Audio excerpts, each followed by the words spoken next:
আসসালামু আলাইকুম রহমতুল্লাহ। প্রিয় দর্শক, কেমন আছেন? আশা করি ভালো আছেন। প্রিয় দর্শক, ইসলামী ব্যাংকের চেয়ারম্যান সহ সব পরিচালককে অপসারণ। প্রিয় দর্শক, দেশের চলমান সংকটে ও গ্রাহকের বিক্ষোভের মুখে তুমুল আলোচনায় থাকা ইসলামী ব্যাংকের চেয়ারম্যান সহ সব পরিচালককে অপসারণ করেছে বাংলাদেশ ব্যাংক। রোববার 14 জুন রাতে এক বিজ্ঞপ্তির মাধ্যমে এই সিদ্ধান্ত জানানো হয়।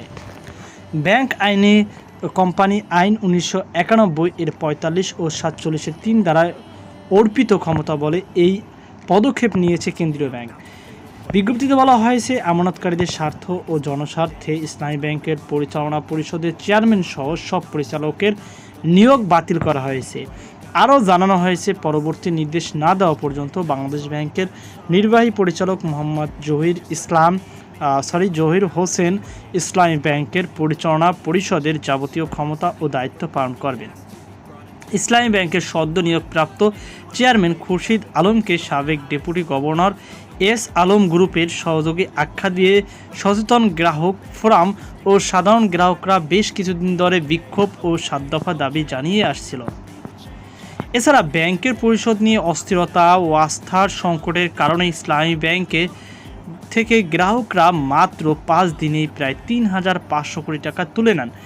2017 সালে বিতর্কিত ব্যবসায়ী গোষ্ঠী এস আলম গ্রুপ ইসলামী ব্যাংকের নিয়ন্ত্রণ নেওয়ার পর প্রায় 1 লাখ কোটি টাকার ঋণ খেলাপি হয়, যার বড় অংশই ওই গ্রুপটি নিয়েছে।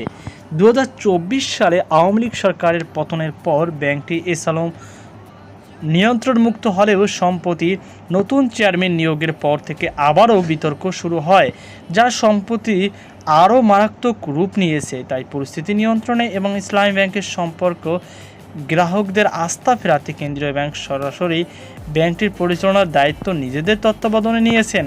তো প্রিয় দর্শক, এই ছিল আমাদের সর্বশেষ আপডেট। আল্লাহ হাফেজ।